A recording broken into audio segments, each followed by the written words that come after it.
जय माता दी। आप सभी को नवरात्रि की ढेर सारी शुभकामनाएं। आज की वीडियो में हम जानने वाले हैं कि नवरात्रि के अगले दिन यानी कि नवरात्रि स्थापना के दूसरे दिन हमें पूजा किस तरह से करनी है। तो चलिए वीडियो शुरू करते हैं और जानते हैं।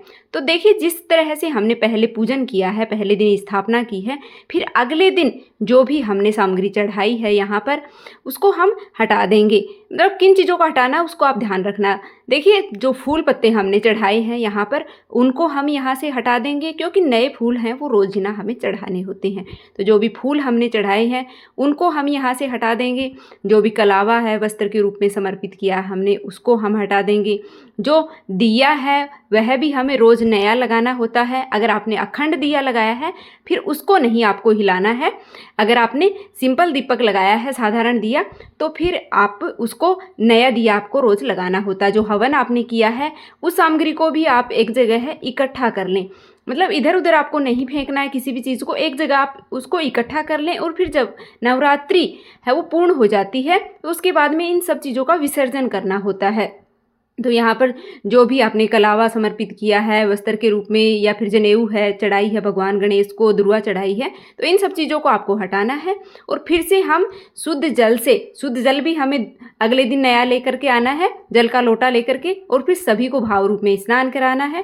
फिर सभी को हम वस्त्र के रूप में कलावा समर्पित कर देंगे। तो इसी तरह मतलब जो रोज़ पूजा करते हैं उसी तरह है वो करनी होती है जैसे पहले दिन की है, पर स्थापना हमें पहले दिन ही करनी है। फिर पूजा तो हमें रोज़ की तरह ही करनी होती है। फिर जो नवग्रह हैं इनको भी हम कलावा समर्पित करेंगे, पर ध्यान रखना है कि इनको हिलाना नहीं है, हिलने नहीं चाहिए ये है। आप दूर से ही थोड़ा, कुछ भी जो भी चीज़ें आप इनको समर्पित करें थोड़ा दूर से ही करें, क्योंकि इनको हिलाया नहीं जाता है। 9 दिन के बाद ही इनको हिलाया जाता है। जिस दिन स्थापना करते हैं उसके बाद इनको हिलाते नहीं हैं। तो सबको मैंने यहाँ पर कलावा समर्पित कर दिया है। चुनरी आपको माता को एक ही दिन उड़ानी है, रोज़ चुनरी आपको नहीं उड़ानी है। आप एक दिन चुनरी उड़ा दें, बाकी कलावा समर्पित कर दें। फिर हम यहाँ पर दीपक प्रज्वलित करेंगे, जो रोज़ हम शुद्ध देसी घी का दीप प्रज्वलित करेंगे। अगर आपने अखंड दिया जलाया है तो आपको एक दिन ही जलाना है, बाकी आप आरती के लिए अलग दिया वो प्रज्वलित कर सकते हैं। फिर तिलक कर देंगे, हम सभी को कुमकुम से तिलक करते हैं रोज़, हमें इसी तरह से फिर तिलक करना होता है।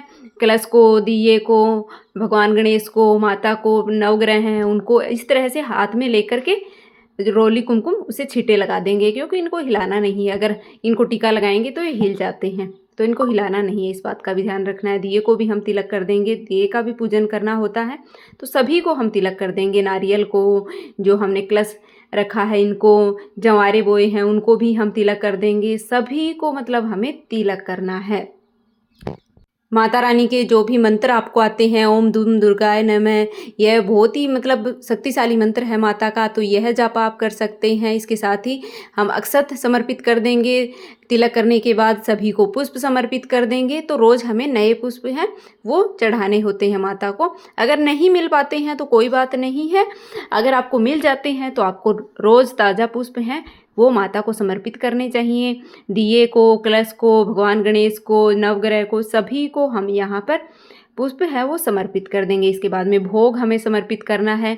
तो आप देखिए, मिश्री का, बतासे का भोग भी आप लगा सकते हैं, चीनी का भोग आप लगा सकते हैं अगर नहीं है कोई भोग तो, या फिर जिस दिन के हिसाब से भी मतलब जो भी माता होती हैं उनके हिसाब से भी आप रोज़ अलग अलग भोग हैं वो लगा सकते हैं। ड्राई फ्रूट का, पंचमेवे का भोग लगा सकते हैं, पान का भोग लगा सकते हैं। अगर पान नहीं मिल पाता है तो इस तरह से मैंने जैसे बतासे पर लौंग, इलायची, सुपारी रखी है, इस तरह से भी आप समर्पित कर दीजिएगा अगर आपको पान नहीं मिल पाता है तो।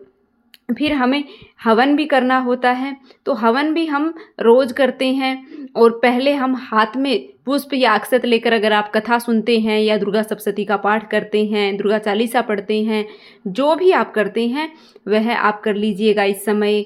और माता के मंत्रों का जप अगर आप करना चाहते हैं तो वो आप कर सकते हैं। इसके बाद में हाथ में जो भी अक्षत और पुष्प हमने लिए हैं उनको हम माता के चरणों में समर्पित कर देंगे। इसके फिर हमें रोज़ छोटा सा हवन करना होता है, अग्यारी जिसको बोलते हैं, जिसमें जो भी भोग सामग्री हमने यहाँ पर चढ़ाई है वो थोड़ा थोड़ा माता को हम समर्पित कर देंगे। हवन में ही हम यहाँ पर समर्पित कर देते हैं सभी चीज़ें। तो ऐसा माना जाता है कि जब भी हम चीज़ें हवन में समर्पित करते हैं वो सीधा देवी देवताओं को मिलती है। जो भी भोग आपने चढ़ाया है, पान का चढ़ाया है, बतासे का, मिश्री का, तो सभी भोग है वो आप हवन में समर्पित कर दीजिएगा। थोड़ा-सा घी आप डाल दीजिएगा। साथ में अगर हवन सामग्री है तो वह भी, हवन सामग्री की आहुतियाँ भी 5-7 दे सकते हैं। लौंग का जोड़ा हमें रोज़ समर्पित करना होता है घर के सभी सदस्यों के नाम से, तो वह आप कर लीजिएगा। फिर हम थोड़ा-सा जल लेकर के हाथ में और चौकी के ऊपर से 2 बार वार देंगे और धूप दीप दिखा देंगे और फिर हम आरती कर लेंगे, जो भी आरती आपको आती है। अम्बे तू है जगदम्बे काली, जय दुर्गे खप्पर वाली, तेरे ही गुण गाएं भारती ओ मैया, हम सब उतारें तेरी आरती। इस तरह से आरती करके फिर हम हाथ जोड़ लेंगे और हमारी पूजा स्वीकार करने के लिए माता से प्रार्थना करेंगे। अगर पूजा में कोई गलती रही है तो उसके लिए क्षमा प्रार्थना कर लेंगे। जो भी मनोकामना उसको पूर्ण करने के लिए प्रार्थना करेंगे।